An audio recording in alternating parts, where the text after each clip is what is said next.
What's going on, everybody? Welcome to a brand new tutorial about C++ pointers. I wanted to shoot a video about C++ pointers because everybody is so scared of them, and I think pointers are a pretty cool feature. And if you know what you're doing, they are pretty easy and much useful. Let's continue now.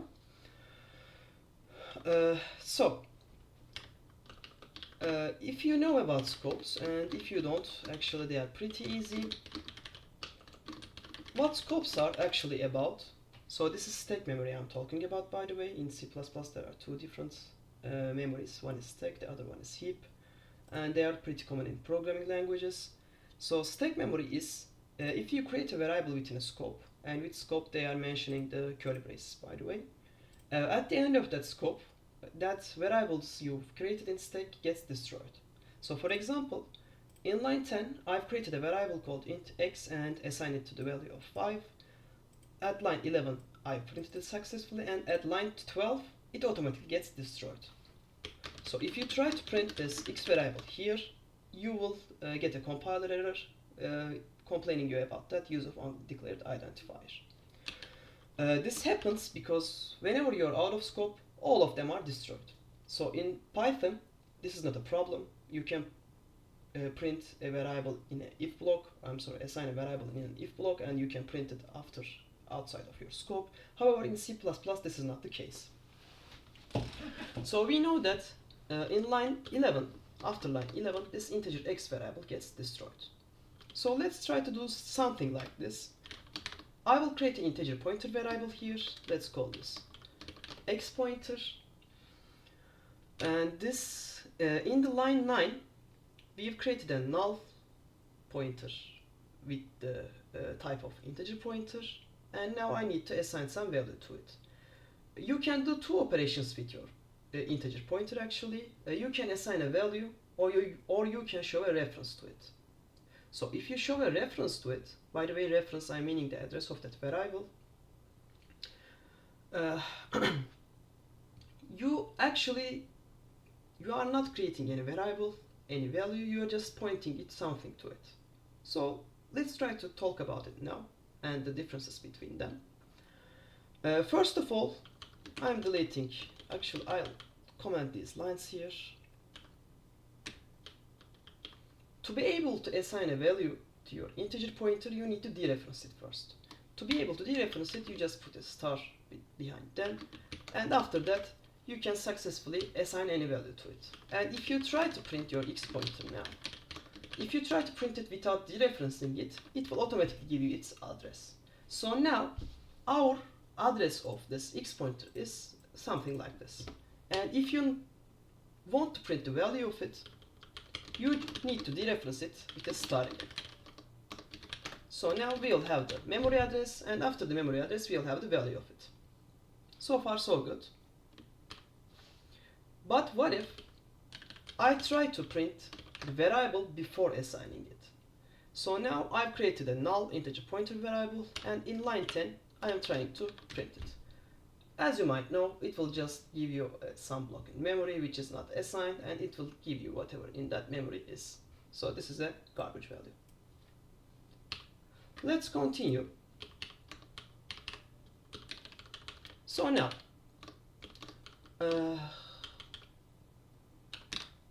alright, so I've changed the code again, I've decommented it. Actually we can delete these lines. No, yes, actually we can delete these lines. I'm removing the assignment and both the cout ones, okay? So if you try to do something like this, I'm removing the cout, by the way. Pointer, dereferencing the x pointer, equals x. So in line 13 now, we are just creating a new value of 5 and assigning it to x pointer. So in line 14, we are not pointing anything, okay? What we are doing is we dereferenced it and give the value of x. So compiler just takes this 5 value, and after taking it, it just assigns the value of x pointer to that. And if you try to print the value of it now, it will automatically print the value because you just copied it and no problems. And actually we can see it with like this. Let's try to print our x pointer variables address here. And in line 18, I am trying to print that x pointer variables memory address again. So as you can see, in line 1 and line 2, both of the memory addresses are identical. Therefore, we know that we didn't change any memory address. They are both the same. So in line 9, line 15, and these all lines, the x pointer is holding the same variable with the same memory address. However, let's try to assign it to a variable now. So to assign it to a variable, we are not going to dereference it. We are going to give this x values address to that pointer. So in line 15, we are not creating any value or copying any stuff.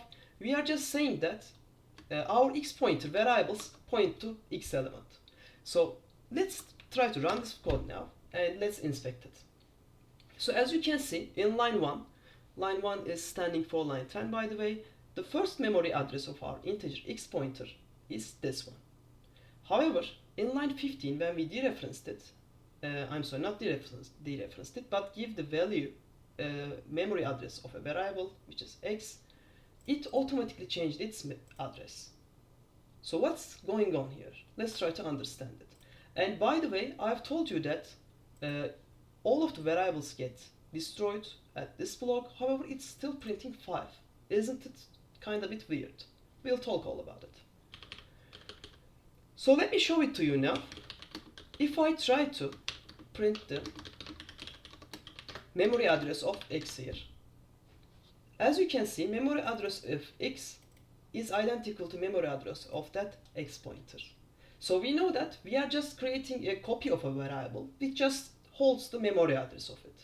So if we do a declaration like this and assign it to the memory address of a variable, we are not creating any variable, we are just pointing a memory address to it. Therefore, its memory address automatically changed to whatever this variable is. And why it is printing 5? Actually, you can think about it like this. Alright, so the variables get destroyed after line 16. However, if you didn't touch that memory block, it still holds a value of 5. It's just not reserved. Any program, any backside program, any program running in your computer now, or I don't know, Brave, browser, anything that can access to that variable because it's not reserved. Think of it like this. So variable is definitely destroyed in line 16. However, since it was too close, it still holds the value of 5. You can think of it as a garbage value. So let's continue now. Please note that all of the variables we are created is now in stack memory, even our pointer. And we actually did a wrong operation here, because this x pointer still holds the memory, but that variable is destroyed. So it can be changed during our code session. This is totally wrong, okay? So for our next topic, how to create pointers in heap memory. Let me show it to you first. So let's call this x heap pointer. Actually, I'll do something like this, and this will be equal to new keyword and integer of. Actually, let's do it like this. So in line 13, we are saying that I want to create a new variable called x heap pointer, and this new keyword reserves place in heap memory. We are telling the compiler that we want to create a new variable called x heap pointer, and we want to create it in heap memory. So every variable created in heap memory will always be visible. I'm sorry, not visible actually, but they will always stay in memory. This is a pretty important part. So if you don't clean it after some time of your program, you can get memory errors and memory leaks, or much worse, you can get your computer stuck or frozen because of those memory overflows. So every variable created in heap memory, by the way, there are two ways to create a variable in heap memory.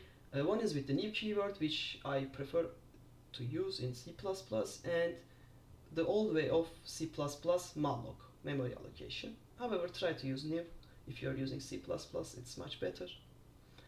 And in line 40, I created a new variable, and this variable never gets destroyed. What you need to know about is that it will only get destroyed when I write delete xheap pointer. Delete keyword is used to clean memories from the heap, by the way. So if you don't write delete, you'll probably get pretty big errors. And how to use both of these new keywords, etc., and this delete one. How can we use these? So let me show it to you now. I'm deleting this. When are pointers useful? This is our topic now. Actually, let's create a new file. Let's call it pointers2.cpp, and I'll cut the video short because these topics can be a little bit hard and tiring sometimes. So let's assume that I have a function, and in that function I want to return two things. One is a string and the other one is an integer. As you know, you can't do any such thing as return double values in C++. So you need to choose one if you want to return something from a function. However, I don't want to create two functions. I want to return two different variables from one function. You can do that much simpler with pointers. Let me show it to you now. Let's create an int variable here, and let's call this int x, and let's create a string variable here called star1. Nice, okay. So what to do now? Let's create a function, a void function, which is not returning anything. Let's call this do something, and it gets two variables. The first one is integer pointer x, the other one is string pointer star1. In the function block, I am creating a new variable. Let's call this x1, and let's assign it to the value of 10. You can think of this like there are some operations going on between that function, like a really long function, and at the end you just get the results in two different variables. Let's create a new string variable. Let's call this star11, actually doesn't matter, so let's say hello C++. After this operation, I can assign the integer pointer x variable to 10, and as well as star11's variable to hello C++. Pretty easy. So I need to dereference this x variable first and assign it to the value of x1. After that, I need to dereference my star1 variable again and assign it to the value of star11. As you can see, I'm not doing anything here, and if I just call the function do something and give the memory addresses of my variables, after this operation, if I try to print x with a space and star1, let's try to run it now, you can see I've successfully retrieved 10 and hello C++ from that function. I think this is a pretty cool feature. You can return any different types of any different variables from that. However, please note that we are doing everything in stack memory now.